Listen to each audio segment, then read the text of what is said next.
We have two projects coming up. This class are really focused on true, actual, practical application. I want to get from the textbook. I want to take what the textbook is. I want to start translating the knowledge you're learning in the textbook into real life. And this project, I call it the Ethics Memo Project, and I also call it the Ethics Social Media Post Project. They're two projects and they're related to each other. First of all, on the Ethics Memo, your CEO, a brand new person has walked in the door and there's been a troubling past. I give you 4 different things to choose from what those issues can be.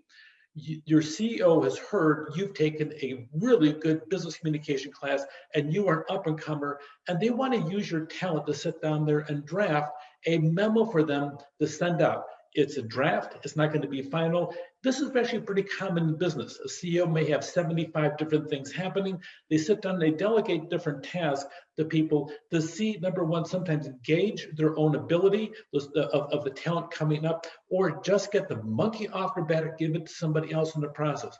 You, being who you are, you're gifted in the aspect of writing, but also the fact that you've already got the eye of the CEO watching you, maybe for future promotion.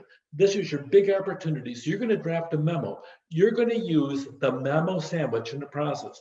You're going to take one of the 4 issues and you're going to draft a memo that's going to be what we call an inward-facing memo. By an inward-facing memo, that means it's going to be to the employees inside the company. Okay. And if it gets outside, it's no big deal, but it's not directed to the public, it's directed to the employees. Now, the CEO shouldn't be diving down into the micro detail. It should be a 30,000-foot level. It should be very high.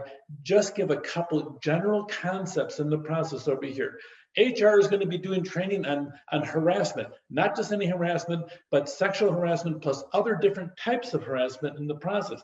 I want you all to attend. I'll be there myself. So you do the positive, put that in there, and then you close. Keep it simple. In a perfect world, a simple memo, a 30,000-foot memo should never exceed 1 page. Every once in a while, depending upon the content, you may go 1.5 pages. But a CEO should keep it short, simple, to the point. We're using the active voice in the process. So you want to be direct. You want to sit there and be kind. You're new. You don't want to get people aggravated to you when you're new unless it's truly necessary. You also want to sit down as a CEO. You want to put what we call the stake in the ground, which is kind of important. You don't want to sit down and overburden everybody with 20 projects. You want to sit down and do 3 to 5 projects in your first year very well. So this is important. The CEO is sitting down saying, boom, I want to have this issue resolved. I want to resolve it well. Later, after this project done, a week after, you have a social media post in what we call an outward-facing communication.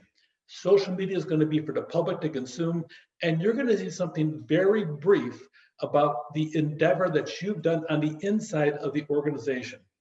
Whether it's a new financial structure, whether it's a new marketing campaign, you're going to tell everybody, we're doing things different, but we want to make certain we retain you as a customer because you're really important to us.